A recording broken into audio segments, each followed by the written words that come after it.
pangalawa. Pangalawa pa po. Hindi, itong darating. Pangalawa. Kasi unang Sabado natin yung pinagawa. Sabado yun. Pero 2 weeks pa lang tayo. Oo. Ano ba yan? Sobra na. It's too much. Harap-harapan pa. Ano to? Paano eating? Birthday ko namin binili lang ito.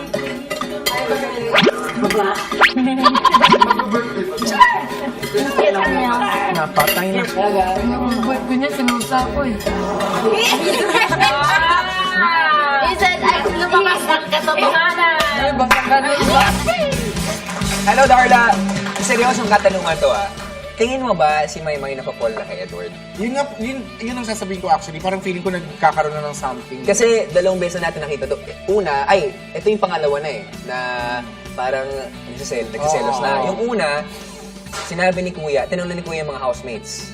Ano ba yung mga sekreto ng mga...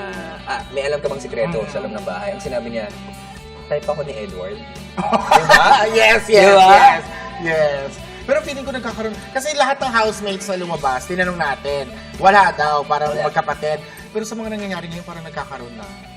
Well, kung mangyari man yun, we're happy for them. And Naku, babae ako. Ay, wow! Ha? Pusong babae ako. At saka yung mga pagganyan-ganyan ng mga girls, di ba? Yung, ay naku, ayokong boyfriend yan kasi selosa ako. May ano na yan. Talaga? May konti na yan.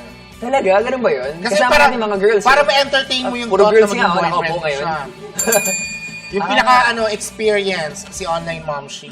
So, once na meron ng, may feeling na ng parang... O bakit sakit. pumasok sa isip mo na maging boyfriend to?